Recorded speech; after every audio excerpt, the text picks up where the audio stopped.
আজকে আমরা পড়ব ক্ষেত্রফল সংক্রান্ত উপপাদ্য 25। যুক্তি দিয়ে প্রমাণ করো একই ভূমি এবং একই সমান্তরাল সরলরেখা যুগলের মধ্যে অবস্থিত ত্রিভুজাকার ক্ষেত্রগুলির ক্ষেত্রফল সমান। এখানে দুটো ত্রিভুজ নেওয়া হয়েছে, ত্রিভুজ এ বি সি এবং ত্রিভুজ এ বি ডি।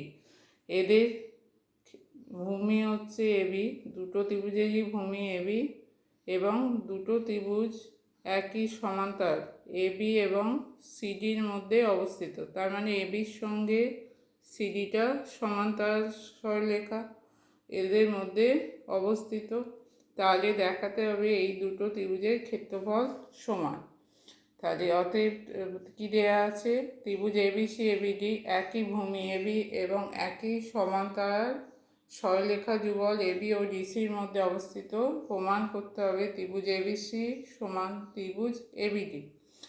এবার বলেছে যে এবিকে ভূমি করে একটা সামন্তরিক আঁকা হয়েছে এবি পিকিউ। তাহলে এবি এবং ডিসি সমান্তরাল সরলরেখার মধ্যে এবি পিকিউ একটা সামন্তরিক অঙ্কন করা হয়েছে।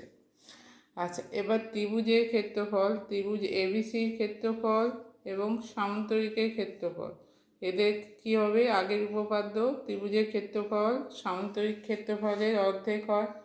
তাহলে ত্রিভুজ এবিসি ও সামন্তরিক এবি পিকিউ একই ভূমি এবি এবং একই সমান্তরাল সরলরেখা যুগল এবি ও পিকিউ এর মধ্যে অবস্থিত। অতএব ত্রিভুজ এবিসি সমান হাফ অফ সামন্তরিক এবি পিকিউ। তাহলে ত্রিভুজ এবিসি ক্ষেত্রফল সমান হচ্ছে হাফ অফ এবি পিকিউ। একইভাবে ত্রিভুজ এবিডির ক্ষেত্রফল সমান হবে হাফ অফ সামন্তরিক এবি পিকিউ।